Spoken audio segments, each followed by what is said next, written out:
We definitely do see a lot of like mental health issues in kids. Most pediatricians like can manage anxiety, depression, kind of like the basic stuff, ADHD, OCD.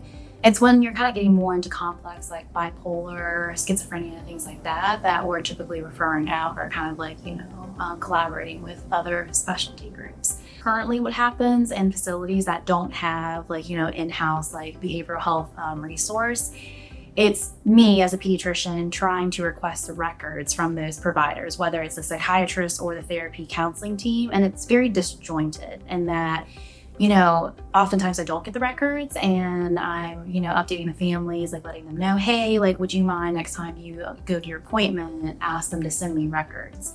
But it just does not allow for a team effort, which definitely having BHI here in-house, it allows for us to have that collaborative teamwork because I can just walk down and, pop in and say, hey, Maggie, I've got a question for you. What are your thoughts about this kiddo?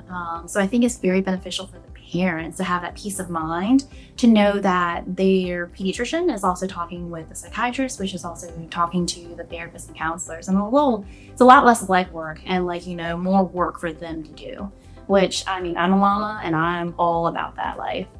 My job as like the pediatrician is to set, the kids up for success. And especially now being a mama, I always tell my families look, I would never recommend anything for your kids that I would not do for my own daughter. And so that, a lot of times gives the families the confidence, okay, she's not recommending something that could potentially be harmful.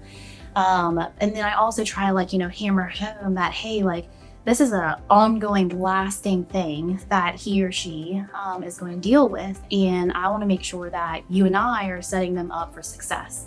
And so that means starting now, starting with those items and tools to go into their toolbox to essentially build that resilience and build a strong foundation that as they get older, as they go through life and responsibilities pile on, stressors pile on, that they can handle those things in a healthy way.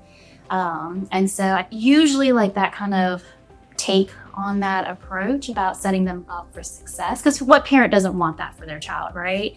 That usually will say yeah, she's right. Why wouldn't I want my child to thrive and be the best, version of themselves that they can be? The stigma in kids, very similar to adults.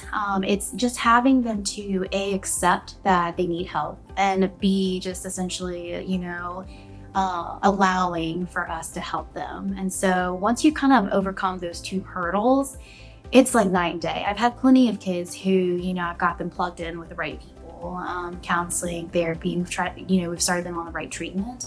And just how they go, through high school and college, it's definitely night and day. Obviously, I don't work with adults, so I don't see as much, but I certainly notice it with the kids because they're not as reserved. They're much more talkative. They're much more emotive, essentially being like a normal kid should be, and not so withdrawn and quiet and muted. And so it has a significant positive impact for sure.